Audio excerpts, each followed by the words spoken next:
Ang kwentong ito ay hango sa totoong buhay. Mula ito sa isa nating kabayan na itago na lang natin sa pangalang Isay. Taong 1986, Iloilo.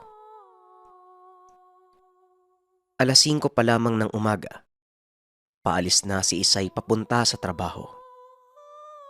Isa itong kahera sa malaking tindahan sa bayan, kaya kinakailangan niyang pumasok bago pa man bumukas ang gusali. Maayos at maswerte naman sa trabaho. Gawa ng mabait ang amo at karamihan sa mga kasamahan ay nakakasundo niya. Sa ilang taon ng pagseserbisyo, labis naman ang pagtitiwalan ng mga amo, lalo pat pera ang palaging hinahawakan. Samantala, bago pa man umalis ng tahanan, nagpapakulo na muna si Isay ng talbos ng bayabas. Nag-iiwan din ito ng lutong pagkain para sa inang may sakit. Tanging ang dalawa na lamang ang magkasama sa tahanan dahil matagal ng panahon na sumakabilang buhay ang ama. Nagkaanak si Isay, ngunit hindi pa man nag-iisang taon. Binawian na ito ng buhay dahil sa hindi na agapang karamdaman. Ito rin ang rason kung bakit umalis ang asawa 1 linggo lamang matapos ang libing ng anak. Ngunit mahirap man ang mga pinagdaanan sa buhay, nanatiling matibay ang loob ni Isay. Nagpatuloy lamang siya dahil sa kanya nakasandal si Nanay Seria. Sa tuwing tinatanong ng dalaga kung ano ang dahilan, hindi naman nagbibigay pahayag ang manggagamot. Kaya naman hindi na namilit pa si Isay, bagkus sa ibang lugar na lamang pumupunta. Palaaway ang ina noong maayos pa ang kalagayan. Halos araw-araw may naririnig si Isay na istorya patungkol sa ina. Kung hindi nakipagsigawan, nanampal. Kahit anong pakiusap ng anak na baguhin nito ang ugali at kung pwede wag na masyadong maglalalabas. Sinasabihan pa nito si Isay na walang respeto at sinasagot na siya. Kaya naman sumuko na lamang si Isay sa pagpapaalala sa ina. Paminsan-minsan tuwing nakakaramdam ng pagod sa paghahanap ng makakagamot, napapabulong na lamang ito na baka nangyari talaga ang lahat bilang kabayaran sa pag-uugaling ipinakita ng ina sa tao. Ganun pa man, hindi pa rin niya matiis na makita ang ina sa ganung kalagayan. 2 buwan na rin ang nakakalipas, magmula nang may tumubong mga nanas sa kamay, paa at sa likod ni Nanay Seria. Tuwing umaga ay nakakakilala ito. Kaso nga lang, bigla na lamang natutulala. May mga oras na tumatawa ito ng sobrang lakas na tila ba may bumubulong sa kanya. Nagsasalita rin ng iba't ibang pangalan na tila maraming kinakausap. Nang minsang makatulog ng tanghali si Nanay Seria, wala pang 1 oras ay bumangon ito. Sinabi sa anak na ang panaginip niya ay purong kamatayan. Ngunit ang inaalala ni Isay, halos 2 buwan na ito nagising tuwing gabi. Sa tuwing sumasapit ang alas 6, tila nag-iibang tao ito at hindi nakikilala ang sariling anak. Hindi naman nananakit, bagkus panay lamang ang pag-ikot ng ulo at tuwing lalapitan ni Isay, tinititigan lamang siya. Minsan niyang napatunayan na hindi talaga ito nakakakilala sa oras na sumapit ang dilim. Pumunta ang isang kapitbahay para abutan si Isay ng ulam. Sinisigawan ito ng ina. Paulit-ulit, tinatanong kung sino sila. Hanggang sa nakasanayan na ni Isay ang ganitong sitwasyon, ngunit hindi pa rin inaalis ang pag-asang makakabalik ito sa dati. Sa halos 2 buwan na paghahanap, tila mailap sa kanya ang swerte. Tuwing tinatanong kung ano ang pangalan ng pasyente, kaagad siyang tinatanggihan kahit hindi pa man nakikita ang kalagayan. Isang araw, matapos magsimba ni Isay, Naupo siya sa lilim ng puno. Habang nakatingin sa mga kampana sa itaas, pabulong siyang nanalangin na sana'y mahanap na ang manggagamot na makapagpapagaling sa ina. Mukhang ako yata ang makakatulong sa'yo, Iha. Napadpad ako dito at narinig ko ang panalangin mo. Nasaan ba ang nanay mo? Wika ng matandang lalaki. Dahil sa narinig ay kaagad na napatitig si Isay sa matanda. Ayon sa pagpapakilala nito, tawagin na lang siyang Tandang Tony. Nagawi lamang siya sa lugar dahil ito ang utos sa kanya ng Diyos. Dito lubos natuwa si Isay at sa mismong araw na yon ay dinala niya ang matanda sa tahanan. Habang naglalakad pa uwi, panay naman ang pagtitig ng mga kapitbahay sa kasama ni Isay. Halata nila na isa itong albularyo. Bukod sa may dalang pulang panyo, ngumunguya din ito ng nganga. Agaw atensyon ang dala na maliit na bayong na naglalaman ng iba't ibang uri ng tuyong dahon. Nang makapasok sa tahanan at makita ang kalagayan ng ina, kaagad nakapagsalita ang matanda. Isang uri ng baliktigal po. Siguradong naunang magpakawala ang nanay mo. Sa kasamaang palad, hindi hamak na mas malakas ang nagbalik ng tigalpo sa kanya. Wika ni Tandang Tony. Napakunot ang noo ni Isay. Nagtanong kung ano ang ibig sabihin. Ayon sa matanda, ang ina ay dating marunong tumigalpo. Dahil sa nakaaway ay nagamit niya ito sa masamang paraan. May iba't ibang uri ng tigalpo, Iha. Iba rin ang orasyon na ginagamit. May tigalpo na kayang patawan ng sakit ang tao sa pamamagitan lamang ng pagtapik. Kaya tandaan mo, kapag may tumapik sa balikat mo at hindi mo kakilala, kaagad mo siyang tapikin pabalik. Titigan mo sa pagitan ng dalawang mata. Wika ni Tandang Tony. Bago pa man tuluyang gamutin si Nanay Seria, nabanggit nito na kadalasan ang tigalpo ay panandalian lamang ang epekto. Ngunit iba ang nangyari kay Nanay Seria. Sobrang lakas ng nagbitaw pabalik nito sa kanya. Dagdag pa ni Tandang Tony, may mga tigalpo namang ginagamit pampalayas ng masamang espiritu, pambakod, proteksyon, pambasag ng tigalpo na isasagawa kay Nanay Seria. Tumango naman si Isay dahil hindi pamilyar sa kanya ang sinasabi ng matanda. Maya-maya pa nagpatulong na ito na paupuin si Nanay Seria sa mahabang upuan, malapit sa bintana para doon isagawa ang panggagamot. Matapos maiposisyon ng katawan ng ina, nag-umpisa na ang manggagamot. Nagpakawala ng iba't ibang uri ng orasyon.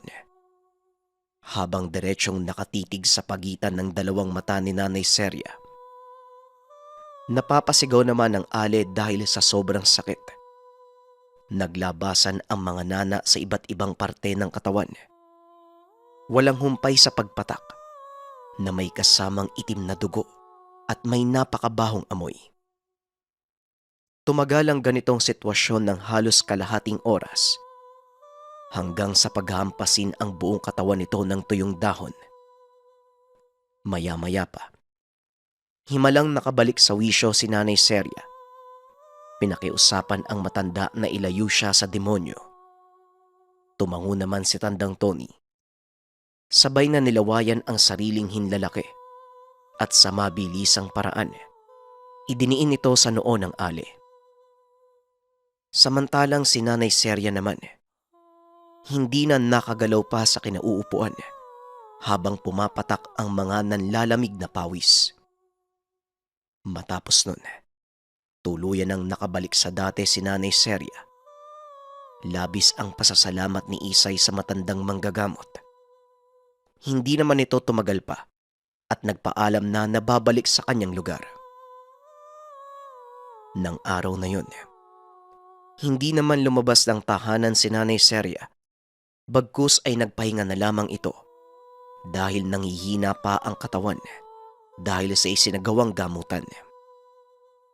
Sinamahan lang din ito ni Isay at habang pinagmamasdan ang tulog na ina, sumagi sa isipan ang dating pinagkakaabalahan ni Nanay Seria.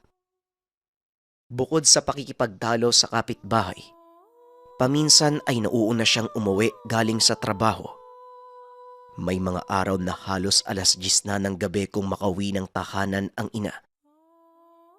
Tuwing tinatanong ito, palaging nagdadaylan na nagsusugal sa kabilang barangay. Isang beses, hindi sinasadyang nabanggit nito ang pangalan Tandang Elias. Unang beses pa lamang narinig ni Isay ang pangalang ito. Lahat ng mga napuntahan o kaya naman nakakasama ay pamilyar kay Isay.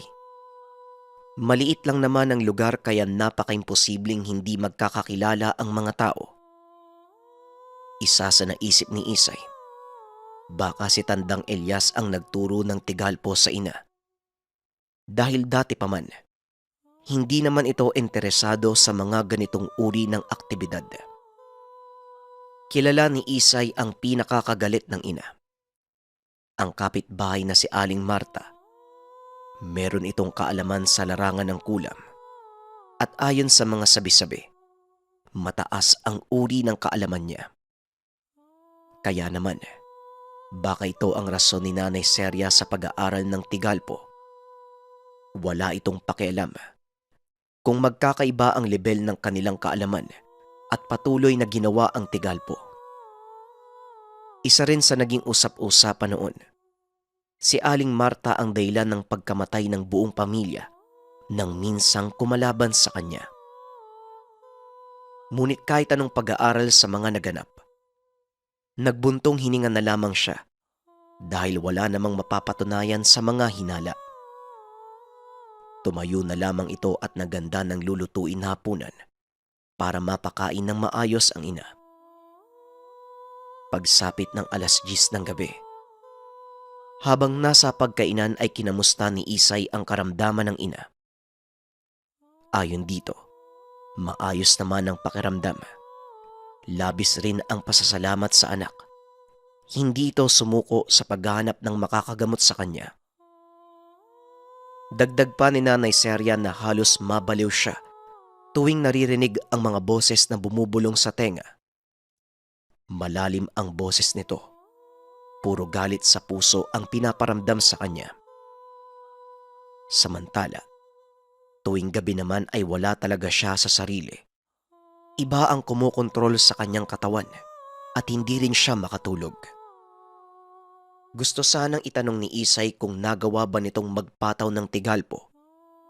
Ngunit hindi niya na ginawa pa dahil baka muling maisipan ng ina na muli itong gawin sa kung sino mang nakaaway. Naging maayos naman ang gabi ng dalawa. Sa katunayan, tila bumalik na sa dating pag-uugali si Nanay Seria kung saan hindi ito palaging galit. Nang sumunod na araw, maagang pumunta ng trabaho si Isay. Sa puntong ito ay labis ang tuwa sa puso ng dalaga. Matapos ang ilang buwan, muli na siyang napaghainan ng ina. Hindi na rin nag-aabala na asikasuhin si Nanay Seria bago pa man umalis ng tahanan. Kaya naman kahit nang makarating sa trabaho, hindi maiwasang maikwento sa amo na magaling na ang ina. Maghapong ganado sa pagtatrabaho si Isay. Kaagad namang umuwi at bumili sa palengke ng ulam panghapunan. Samantala pagkarating sa tahanan, hindi naabutan ng ina. Inisip na lamang ng anak na baka nakipag-usap ito sa mga kapitbahay. Kaya siya na ang nagsaing at matyagang nag-antay sa pag-uwi nito. 3 oras pa ang lumipas. 8:00 na ng gabi. Hindi pa rin talaga nakakauwi si Nanay Seria. Sa pag-aalala ni Isay, nagpa siya itong lumabas ng tahanan para hanapin ang ina. Maya-maya pa, papalabas pa lang ng bakod ng bakuran, Nagulat na lamang ang dalaga dahil biglang dumating ang ina. Tuwang-tuwa ito, kaya napawi ang pag-aalala ni Isay. Nang tanungin kung saan nanggaling, sumagot ito na dumalo sa salo-salo dahil kaarawan ng kapitbahay. Tumango na lamang si Isay at hindi na nagtanong pa. Maayos at naging masaya naman ang gabi ng mag-ina hanggang sa sabay silang natulog. Ilang araw pa ang lumipas. Nagpatuloy ang ganitong gawain ni Nanay Seria. Palagi pa rin itong umuwi ng tahanan sa alanganing oras. Hindi na naiwasan ni Isay na magalit. Ilang beses niyang sinabihan ng ina na iwasan na magkaroon ng kagalit. Ngunit tinatawanan lamang siya. Kaya naman hindi na rin maiwasan ni Isay na mag-isip na baka may kung ano uli itong binabalak. Hindi na nagsayang pa ng oras si Isay. Minabuting hanapin ang matandang nabanggit na si Tandang Elias. Hindi na ito nawala sa isipan ni Isay. Baka siya ang rason sa palaging pag-alis ni Nanay Seria. Isang araw matapos ang trabaho, pumunta si Isay sa kabilang baryo. Medyo malayo man ang pupuntahan. Hindi naman siya masyadong nag-aalala dahil kasama ng dalaga ang isa sa mga katrabaho na uuwi sa lugar. Nang matanong naman ni Isay kung kilala niya ang matandang si Elias, ang sagot nito ay hindi. Ipagtatanong na lang nila sa kabarangay. Pagkarating sa lugar, medyo madilim na kaya pinatuloy muna ito ng kasama sa tahanan at sumabay na rin si Isay sa pagkain. Matapos makapaghapunan, nagpaalam na ito na magtatanong-tanong sa labas. Desidido siyang malaman kung may kinalaman ang matanda sa ginagawa ng ina. Sa pagtatanong, may mga mabubuting tao na sinamahan siya mismo sa tahanan ni Tandang Elias. Samantala, paulit-ulit niyang tinawag ang pangalan nito sa labas ng bahay ngunit walang sumasagot. Kaya naman minabuti nitong pumunta malapit sa pintuan dahil baka hindi talaga abot ang boses doon sa loob. Nang magawi sa may bintana, gano'n na lamang ang pagkabog ng dibdib ni Isay nang masilayan ang likod ng ina. Sigurado siyang damit at katawan ito ni Nanay Seria, kaya gumitna siya sa bintana para tuluyang makita ang kabuuan ng loob. Doon niya nakita na totoo nga ang lahat ng hinala. Maliit lang naman ang loob ng tahanan ng matanda, kaya madaling nakita ni Isay ang kabuuan. Nakaupo sa sahig si Nanay Seria, kaharap ang napakatandang lalaki. Puti ang buhok, may balbas na napakahaba, malumanay kung magsalita. Sa harapan ng dalawa ay may platong itinapat sa kandila. Pinapaikot na tila may kung anong binubuong larawan. Dahil sa nakita, nanatiling tahimik si Isay dahil kahit papano, nakaramdam siya ng takot. Matagumpay nating naibalik ang parusa. Ilang araw lang, makikita mo, Seria, kung paano gumalaw ang isang dyablo. Wika ng matanda. Dito ay nakaramdam ng pagkabahala si Isay dahil sa nabanggit na salitang dyablo. Sa isip niya, walang may mabuting puso na matutuwa sa salitang iyon. Samantala, matapos nun, pinahira naman ng langis ang buong plato at inilagay sa kahon. Dinala ito ng matanda papasok ng kwarto. Hindi na alam ni Isay kung ano pa ang mga susunod na nangyayari. Habang si Nanay Seria naman, nanatili lamang sa harapan ng kandila habang nakangiti, na tila tuwang-tuwa sa ginagawa. Sa puntong iyon, dahan-dahan nang bumalik pawi ng tahanan si Isay. Sa isip niya, doon na lamang kakausapin ng ina. Nag-antay ito ng ilang oras at kagaya noon. Halos 10:00 ng gabi nang makauwi ang ina. Kinompronta siya ni Isay. Tinanong ang patungkol sa Tigalpo. Hindi naman tumugon ang ina. Kahit anong pilit, hindi ito sumasagot sa kanya. Nanahimik na lamang si Isay dahil alam niya ang ugali nito. Buong magdamag siyang hindi nakatulog ng maayos. Hindi na siya pumasok kinabukasan. Pumunta na lang ng maaga sa trabaho upang sabihin na liliban siya ng araw na yun. Matapos makapagpaalam, dumiretso ito sa tahanan ni Tandang Elias. Kaso nga lang sarado ang bahay nito at para bang walang nakatira. Paulit-ulit sa pagkatok si Isay hanggang sa may isang lalaki na lumapit sa kanya. Umalis ka na dyan, Iya. Wala kang mapapala. Tuwing umaga, tulog yan si Tandang Elias. Magdamag yang nagpapalaganap ng kasamaan sa bayan. Kaya kung ako sa'yo, lubayan mo ang teritoryo niya dahil hindi mo gugustuhin magalit ang demonyo. Wika ng isang lalaki. Dahil dito napaatras si Isay at nagpasalamat. Hindi na rin nagpumilit pa. Umuwi na lamang ng tahanan. Lumipas ang ilang oras ng paglalakad. Nang magawi sa tahanan, napakunot na lamang ang noo dahil sa nagkukumpulang mga tao sa bakod. Dali-daling naglakad si Isay. Naabutan si Aling Marta na hubot-hubad at tila baliw na. Hindi naman nagwawala o kung ano paman. Ngunit panay ang pagkanta habang nakatitig kay Nanay Seria na nakaupo sa pintuan. Nang subukang lapitan ng mga kamag-anak para bihisan ito, nagalit pa ang Ali. Biglang nagwala, kaya hindi na pinilit pa.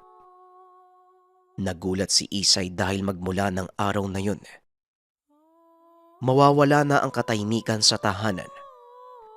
Wala na talaga sa tamang pag-iisip si Aling Marta at hindi na ito umaalis. Madalas itong nasa bakuran at may kung anong ginagawa. Paminsan naman, pumapasok sa tahanan, binabasag kung anong makita. Dahil sa perwisyong dulot nito, tumulong na ang barangay na paalisin si Aling Marta. Ngunit maging ang matitikas na lalaki, hindi ito mapaalis dahil malakas ang katawan. Ayon sa mga tanod, may kung anong bagay sa katawan ni Aling Marta na tila simbigat ng bato. Kaya naman, dahil napakaingay sa tahanan at sa palaging pagsigaw ng matanda, nahirapan nang makatulog si Isay tuwing gabi. Tila sinasapian ng kung anong nilalang. Bagyang nag-iiba ang boses nito. Paulit-ulit namang bumabalik sa isipan ni Isay ang narinig kay Tandang Elias patungkol sa parusa. Sa pagninilay, baka ito ang rason sa kalagayan ng Ali. Samantalang si Nanay Seria naman, natutuwa pa sa baliw na nakikita sa tahanan. Hindi rin niya iniinda ang ingay. Lumipas pa ang 2 linggo. Muling bumalik ang mga nana ni Nanay Seria sa iba't ibang parte ng katawan. Tinulungan naman ng anak na gamutin gamit ang mga herbal na gamot. Ngunit hindi humilom ang sugat ni Nanay Seria. Dahil dito, muling nagpasya si Isay na dalhin sa albularyo sa kabilang baryo. Bigla na lamang ng lumo dahil ng mismong araw na yon. Nahilo ang ina. Kasabay ng pagbagsak sa lupa, bumulwak ang napakaraming nana palabas ng katawan. Nang hawakan ni Isay ang ina pati na rin ang pulso, naramdaman niyang patay na ito. Nagawa niyang humingi ng tulong sa mga kapitbahay, ngunit talagang patay na si Nanay Seria. Halos lahat naman nasusuka sa alingasaw na nagmumula sa katawan nito. Lalo na nang makita ang likuran ng Ali na may malaking sugat na punong-puno ng nana. May mga nakapagsabing kulam ito, ngunit hindi na pinansin ni Isay. Halos 1 araw lang ang naging burol dahil hindi talaga nawawala ang napakasangsang na amoy. Magmula ng mailibing si Nanay Seria, nakakapagtaka man, biglang bumalik sa dati si Aling Marta. Maayos na ito na tila walang nangyari. Paminsan tinititigan ito ni Isay. Napapaisip na lamang sa mga naganap. Dahil sa pagkawala ng ina, mag-isa na lang naninirahan si Isay sa tahanan. Hindi na rin inusisa pa kung totoo bang nakulam ang ina o kung sino man ang may gawa. Nagdasal na lamang siya dahil hindi niya maintindihan ang nangyari. Hanggang sa ngayon, sa tuwing nakakarinig ng mga kababalagan, naaalala niya ang sitwasyon ng ina. Pati na rin ang nangyari kay Aling Marta nang minsan silang nagbatuhan ng tigalpo at orasyon. Ang kwentong ito ay hango sa totoong buhay. Mula ito sa isa nating kabayan na itago na lang natin sa pangalang Romy. Taong 1998, Mindanao. Kasapi ng sales force si Romy. Ang trabaho nila ay mag-alok ng mga produktong pangkalusugan sa mga kabayan. Isang araw habang nag-e-embentaryo si Romy. O pre, saan ka ba galing? Kanina ka pa hinahanap ni Sir Oliver eh. Nakatatlong balik na yata dito. Mukhang importante. Wika ni Rodel, kaibigan ni Romy. Teka lang, oras pa lang ng tanghalian ah. Natural kumain muna ako sa karenderya ni Aling Cora. Bakit ba ako hinahanap? Ito talagang si Boss Oliver. Parang ayaw man lang akong makakain o makapagpahinga kahit papano. Tugon ni Romy. Paminsan, kahit sa oras ng pahinga ay marami pa rin itong inuutos sa kanya. Aba malay ko, wala namang sinabi. Medyo parang nagmamadali lang. Ang mabuti pa, puntahan mo na lang sa opisina niya. Tugon ni Rodel.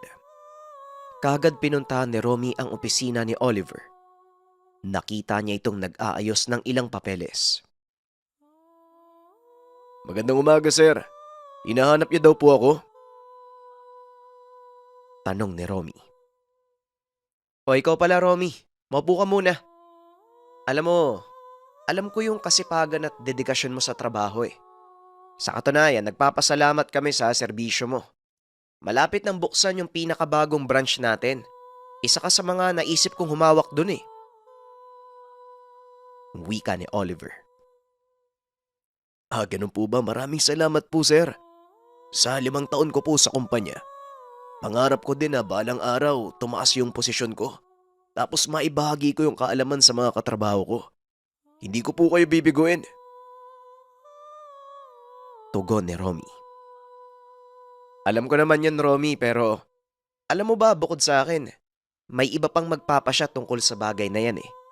Kaya ito ang magiging hamon sa'yo. Wika ni Oliver. May kumatok sa opisina. Isang babae ang pumasok. O Sylvia, mabuti naman umabot ka. Halika. Si Sylvia nga pala. Empleyadong katunggali mo Romy pagdating sa lahat ng aspeto ng trabaho. Siguro naman Romy, kilala mo si Sylvia, di ba? Isa siya sa pinagpipilian ng kumpanya para sa posisyon ng manager doon sa bagong branch. Ngayon, bago ang opisyal na pagbubukas, may gaganapin tayong kampanya sa mga bahay-bahay. Gusto nating ipaalam sa mga residente yung pagbubukas ng bagong opisina natin. Kung kaninong grupo ang may pinakamataas na benta pagkatapos ng buwang to, sa kanya ibibigay yung posisyon. Nakadepende sa inyo kung tatanggapin niyo yung hamon o hindi. Ang sa akin lang, bihira yung ganitong oportunidad. Ano sa palagay niyo? Tanong ni Oliver. wala pong problema sa akin. Tinatanggap ko po. Tugon ni Romy. Mukhang kailangan mong magdoble sipag, Romy ah. Mahihirapan ka sa grupo ko. O paano? Galingan mo ha? Wika ni Sylvia. sabay abot ng kamay sa katunggali. Tinitigan ito ni Romy na may halong inis sa muka. Pinipigilan ang galit at nakasarado ang kamao. Imbis na kamayan ng babae, nagpaalam ito na aalis na. Hindi na lumingon at naglakad palabas ng opisina. Matapos ng kaganapan, sinabihan niya ang dalawa sa tauhan upang pumanig sa kanyang grupo. Si Sylvia din ang nagkakalat na isa sa mga katrabaho ang karelasyon ni Romy na mariin namang itinanggi ng binata. Walang karelasyon si Romy. Wala rin siyang asawa. At higit sa lahat, wala na siyang mga magulang. Lumaki siya sa bahay ampunan at ni isang kamag-anak ay wala rin siyang kakilala. O pare, hindi mapintay mukha mo ah. Anong nangyari? Tanong ni Rodel. Paanong hindi masisira yung araw ko? Kaagaw ko sa pagtaas ng posisyon si Sylvia eh. Maganda ka. May sasabihin tayo sa bawat tahanan sa darating na Lunes. Nakadepende dito kung makukuha natin yung posisyon ng manager sa bagong branch. Wika ni Romy. Lumipas ang buong linggo at sumapit ang Lunes. Sakay ng service ng kumpanya. Hinatid sila sa bayan kung saan nakadestino. Nang makarating ay kaagad nang ibinahagi ni Romy ang mga lugar na susuyurin. Unang pinili ni Romy ang pinakadulong bahagi ng bayan. Naisip niya na kung sakaling mapili ng grupo ni Sylvia ang unang barangay, mas mahihirapan silang makarami ng benta. Gusto niyang mauna sa mga malalaking barangay sa dulo ng bayan. Pare, alam mo na, dating gawi. Akong bahala sa pakikipag-usap. Ikaw naman ang bahala sa mga paninda natin. Basta, ipakita mo na naawa ka sa akin. Wika ni Romy.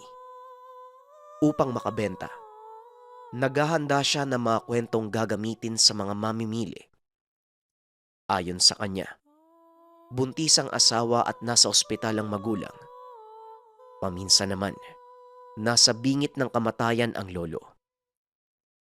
Sa madaling sabi ay gumagawa siya ng kwento para maawa o makumbinsi ang mga pinupunteryang mamimili.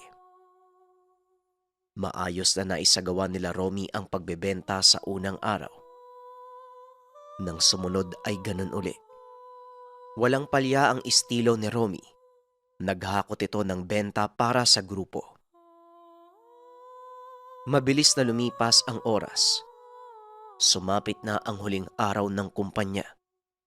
Hindi nagkakalayo ang puntos ng dalawang kuponan. Pare, kailangan natin bilisan ha. Nasa parehong lugar tayo nila Sylvia eh. Alam mo na, baka maunahan tayo eh. Wika ni Rodel. Huwag kang mag-alala, ako nang bahala. Siguradong malalabanan natin yung kayabangan ng babaeng yun. Tao po, magandang araw po. Wika ni Romy. Binati nito ang buntis na babae habang nagsasampay sa labas ng bahay. Lumapit ito sa bakuran ng tahanan. Nagtanong kung ano ang kailangan ng dalawa. Magandang araw sa inyo. Anong may paglilingkod ko? Tanong ng ale. Kumusta ho? Ako nga pala si Romy at ito naman si Rodel. Bale mula po kami sa bayan. Maswerte po ang barangay nyo na napili na pagbenta ng produkto namin. Magbubukas po yung kumpanya namin dito ng bagong branch. At kayo po yung unang makakasubok ng napakaganda naming produkto para sa kalusugan. Kagaya na lang po nitong gamot na mainam sa pagbubuntis. Alam nyo po, itong personal kong paborito eh. Bago ko po ito nalaman, hirap kaming mag-asawa na magkaanak eh. Nung pinalad naman ng misis ko na magbuntis, nakuna naman siya. Pero alam nyo, nung umpisa niyang inumin itong gamot, milagrong nagbuntis uli yung asawa ko. Masaya po kami mag-asawa. Ikapitong buwan na po niya ngayon. Wika ni Romy. Abay, ang swerte mo naman, Ginoo. Halos magkapareho lang kami ng buwan. Wika ng Ale. Kaya nga ho nagsisipag ako lalo na para sa paparating kong panganay na anak. Alam niyo po, napakainam nito lalo pat gusto natin na maging malusog ang ipapanganak na sanggol. Hindi nagtagal matapos ang usapan. Napapayag nila ang Ale at kumuha ito ng kanilang produkto. Paulit-ulit itong ginawa ni Romy sa bawat bahay na mapupuntahan. Lahat ng mahinto ang bahay ay nabibentahan hanggang sa mapadpad sila sa tapat ng isang malaking tahanan. Ane pare ang laki ng bahay na to. Mukhang mayaman yung nakatira. Sa tingin mo, mabibentahan mo kaya yung mga tao dyan? Tanong ni Rodel. Nakailang ulit sila sa pagtawag sa nakatira. Ngunit wala ni isang lumalabas o tumutugon sa kanila. Ang malas naman Mukhang wala pang tao. Sige na, dumiretso na lang tayo sa susunod na bahay. Wika ni Romy. Hanggang sa biglang bumukas ang pintuan, may lumabas na isang matandang babae. Kagad itong nilapitan ni Romy. Hindi na nag-aksaya pa ng oras at pinaliwanag kung bakit sila naroon. Magandang araw din sa inyo mga iho. Ang pangalan ko ay Aling Pasita. Maraming salamat kung ganon. Mukhang mainam yung inaalok nyo. Makakatulong yan sa mister ko na hindi na makalakad dahil sa rayuma. Sigurado ka bang makakatulong yan doon? Tanong ni Aling Pasita. Imbis na maawa si Romy, nakita niya ito bilang gintong oportunidad upang makabenta. Inisip niya ang sasabihin. Sa pagkakataong ito ay muli siyang nagkwento tungkol sa kathang-isip na lolo. Nakakalungkot naman pong malaman na hindi na nakakapaglakad yung asawa niyo. Kaya po nagkaroon kami ng ganitong pag-iikot sa probinsya upang makatulong sa mga karamdamang kagaya ng nararanasan ng asawa niyo. Alam niyo ho, naalala ko sa kanya si Lolo nung nakaraang taon. Sobrang hirap siyang kumilos dahil sa rayuma. Kahit nga pagpunta sa banyo, hirap siya Mabuti na lang po, sinubukan niya itong produkto namin.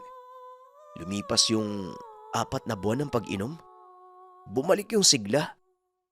Nung nagdaang gabi nga lang galing na naman sa sayawan kasama ang mga kumpare niya. Sigurado po ako makakatulong din ito sa asawa niyo. Kagaya po na nangyari sa lolo ko. Tugon ni Romy. Nakita nila ang ngiti ng matanda. Nagkatinginan ang dalawa at tila ramdam nilang tagumpay ang ginawa ni Romy. Abay, maganda pala yan Ang mabuti pa, tumuloy muna kaya. Gusto kong ipaliwanag nyo ito sa asawa ko. Ay siguradong matutuwa yun. Dito na rin kayo magmeryenda. Halika kayo, tuloy kayo mga iho. Wika ni Aling Pasita. Walang pagdadalawang isip na pumasok ang dalawa sa malawak na bakuran. Nagpatuloy sila sa pinto. At dito ay tumambad ang malawak na sala ng mansyon. Nakita nila ang napakaraming antigong kagamitan. Hindi sila nagkamali. Mayaman nga ang nakatira doon. Grabe Ang laki saka ang ganda ng bahay niyo, Aling Pasita. Kayo lang ho ba ng asawa niyo yung nakatira dito? Tanong ni Rodel. Oo nga po, no? Napakaganda. Mas lalo pa siguro tong gaganda kung malaya na pong makakapaglibot yung asawa niyo. Siguradong magugustuhan niya yung produkto namin. Nga po pala, nasaan po yung mister niyo? Tanong ni Romy. Nagulat ang dalawa dahil mula sa likuran. Nakarinig sila ng boses. Magandang hapon sa inyo mga Ginoo. Maraming salamat sa pagpunta sa bahay Maupo kayo. Huwag kayong mahiya. Wika ni Mang Dato. Isang payat na matanda ang nakaupo sa wheelchair. Purong puti ang buhok. Halata na mahina na ang katawan. Mga iho, eto pala ang asawa ko. Tawagin nyo na lang siyang Mang Dato. Uunahan ko na kayo ha. Matanong ang asawa ko. Baka magtagal ang usapan ninyo. Mabuti pa. Pupunta muna ako sa kusina. Ipaghahanda ko muna kayo ng makakain at maiinom. Wika ni Aling Pasita. Inumpisa na ni Romy ang pakikipag-usap. Kagaya ng sinabi kay Aling Pasita, ganun din ang pagpapaliwanag niya sa matandang lalaki. Muli niyang ikwenento ang tungkol sa lolo. Sa palagay ng dalawa ay tagumpay sila sa planong pagbebenta. Maya-maya pa, lumabas na mula sa kusina si Aling Pasita. Dala ang malalaking lalagyan ng adobo at dinuguan. Mas mabuti siguro kumain na muna kayo habang mainit pa ang ulam. Mamaya na yung benta ninyo. Wika ni Aling Pasita. Tama si Pasita, kumain muna kayo. Huwag yun ang alalahanin yung tinda nyo. Sa tingin ko naman, wala na kayong bitbit pag uwi nyo. Wika ni Mang Dato. Biglang nagkatinginan ang magkaibigan. Oo, tama ang iniisip nyo. Bibilhin ko ang lahat ng paninda nyo. Kaya nga magsaya kayo. Magpakabusog na muna. Wika ni Mang Dato. Maraming salamat ho ah. Mabuti naman at nagustuhan niyo yung produkto namin. Paano ho yan? Hindi na po kami mahihiya ah. At baka maubos namin to, sobrang sarap. Tugon ni Romy. Ganun na nga ang ginawa nila. Nilantaka ng magkaibigan ang mga nakahain sa lamesa. Grabe, ang sarap. Nabusog talaga ako ah. Pasensya na ho kayo ah. Naubos yata namin yung ulam. Wika ni Rodel. Ay, huwag kayong mag-alala. Para sa inyo talaga yan. At isa pa, marami pa namang maluluto sa kusina doon sa likod namin. Tugon ni Aling Pasita. Bahagya itong ngumiti. O pagtapos niyan ha, magkape muna kayo sa sala, magpahinga kayo. Ihanda lang namin yung perang ibabayad sa inyo. Wika ni Mang Dato. Habang naghihintay ay nag-uusap naman ang magkaibigan. Grabe pare, jackpot tayo dito. Nabusog na nga tayo, pinakyaw pa ng matanda ang mga paninda natin. Siguradong magugulat sa atin yung iba kapag nalaman nilang naubos natin lahat. Wika ni Rodel. Ikaw lang wala kang bilib sa akin. Ewan ko lang kung mahabol pa tayo nila Silvia. Pusta ko, magkukumahog yung mga yun para makahanap ng pagbebentahan.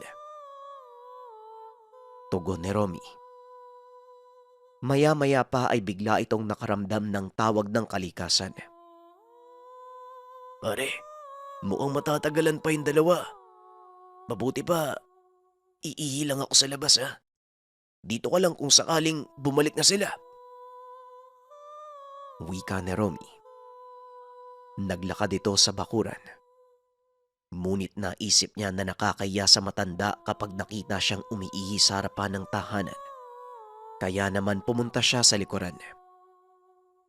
Umihi ito sa kumpol ng puno ng saging hanggang sa may naamoy na kakaiba. Ang bango ah. Mukhang hindi pa tapos magluto si Aling Pasita. Masilip nga. Baka makahingi pa kami ng mababaong ulam. Wika ni Romy sa sarili. Marahang lumapit si Romy sa pintuan ng kusina na nasa likuran ng bahay. Laking gulat niya nang makita ang nasa lamesa. Teka, parang tao yung nasa lamesa. Akala ko ba, dalawa lang silang nandito? Wika ni Romy. Sa pag-aakalang tulog lang ang tao, nilapitan niya ito. Walang saplot ang babae. Sandali lang. Sylvia? Anong ginagawa nito dito? Uy, Sylvia, bakit ka nandito? Hindi sumasagot si Sylvia. Hindi na ito humihinga. Saka pa lamang niya napansin na putol na ang kaliwang braso nito. Maya-maya pa, nakarinig siya ng mga yabag papalapit sa kusina. Kagad siyang naghanap ng mapagtataguan. Napunta sa likod ng malaking tapayan. Doon ay tahimik niyang inantay kung sino man ang paparating. Ito si Mang Dato, tuwid itong naglalakad. Kinakausap nito ang walang buhay na katawan ni Sylvia. Iha, mabuti na lang ikaw yung nauna. May pagkain yung dalawa mong katrabaho. Halos masuka si Romy sa narinig. Maluwa-luwa niyang pinagmasdan ang matanda habang pinipiraso ang katawan ni Sylvia. Ilang sandali pa ay nahilo siya at inantok. Bumigat ng sobra ang talukap ng mga mata. Sa puntong iyon, napagtanto niya na maaaring may inihalo sa kinain at ininom. Alam niya na nasa peligro na ang buhay nila ni Rodel. Hanggang sa may nakita siyang matalim na bagay. Hindi naglaon. Natapos na ang matanda at umalis sa kusina. Doon pa lamang nakahinga ng maluwag si Romy. Sinaktan niya ang katawan upang hindi makatulog. Mabilis siyang pumunta sa harapan ng tahanan. Kita niya mula sa bintana na halos patulog na din si Rodel. Naroon ang mag-asawa sa hagdan at marahang lumalapit sa kaibigan. Hindi ko pwede. Hindi ko pwedeng iwan si Rodel. Bahala na. Kayo na pong bahala sa akin, Ama. Wika ni Rodel. Kung anong bagay na makita niya ay dinampot. Walang pagdadalawang isip na ibinato sa mag-asawa. Hinila niya si Rodel. Pasuray-suray silang tumakas palabas ng bakuran. Ilang ulit niyang sinubukan na gisingin ang kaibigan. Pero tila lasing ito at hindi naiintindihan ang mga sinasabi niya. Nang muli siyang sumilip sa likuran, hindi sila sinundan ng dalawang matanda. Magtatakip silim na. Buong sikap na inalalayan ni Romy ang kaibigan. Nang makarating sa waiting shed, dito pa lamang natauhan si Rodel. Pre, asan tayo? Asan yung dalawang matanda? Ang huling naaalala ko, lumalapit sila sa akin eh. Tapos parang purong itim yung mata nila. Wika ni Rodel. Naniniwala ako sa'yo, pare. Aswang yung dalawang matanda. Si Sylvia nasa likod ng bahay nila. Pinatay, pare, at saka... Hindi na naituloy ni Romy ang sasabihin. Bigla na lamang itong nasuka. Gusto niya sanang sabihin sa kaibigan. Karne ni Sylvia ang kinain nila. Ngunit nagpa siya ito na wag na lang sabihin kay Rodel. Bago sila tuluyang bumalik sa paglalakad, nakarinig sila ng malakas na kaluskos. Pare, aswang yan, di ba? Aswang yung naririnig natin. Pre, pag sinabi kong dapa, dumapa ka, ha? Wika ni Rodel. Kasabay ng malakas na pagaspas, sabay silang dumapa. Nakarinig sila ng malakas sa pag-angil. Nataranta ang magkaibigan sa sobrang takot. Maswerte sila dahil may rumorondang tanod sa lugar. Nakita nila ang magkaibigan na tumatakbo at kagad nilang nilapitan. Tulungan niyo ho kami. Hinahabol po kami ng aswang. Wika ni Romy. Inalalayan sila papunta sa bayan. Hindi naniwala ang mga tanod sa kwento nila. Napag-alaman nilang hindi lang sila ang nagsumbong tungkol sa aswang. Marami na ang napapabalita. Kaso nga lang, ayon sa mga tanod, ni isa ay walang nakapagpatunay sa mga sinasabi nito. Sinubukan nilang isumbong ang tungkol sa mansyon. Ngunit pagkarating nila sa lugar, wala na silang naabutan. Ayon pa sa mga tanod, matagal nang walang nakatira doon sa lugar.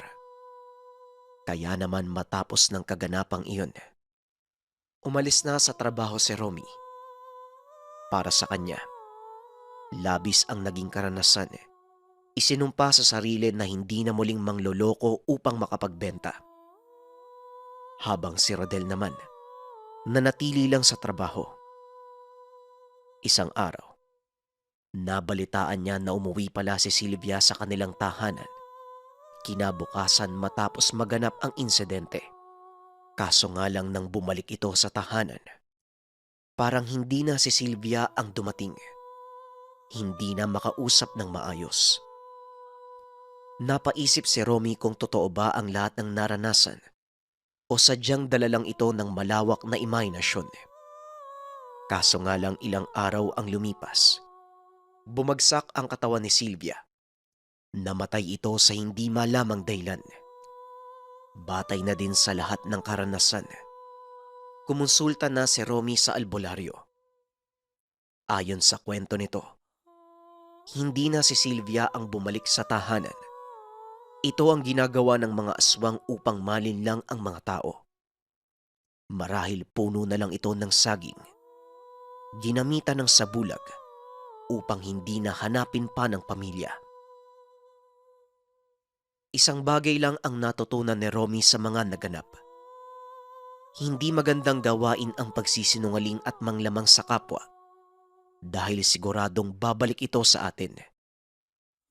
Kaya naman sa ikalawang buhay na ipinagkaloob sa kanya, nangako itong magtatrabaho ng patas at kailanman ay hindi mang aagrabyado ng kapwa. Ayon din sa kanya, huwag na nating intayin pa na bigyan tayo ng hindi malilimutang karanasan bago tayo magbago sa mga maling gawain. Maraming salamat sa pakikinig ng ating kwento mga kabayan at sana naging malinaw ang pinaka-mensahe ng ating kwento. Kung masama ang ginagawa natin, siguradong babalik ito sa atin. Muli maraming salamat sa pakikinig. Abangan ang mga susunod na kwento. Paalam. Nang dahil sa pangloloko, nakain nila ang katawan ng katrabaho.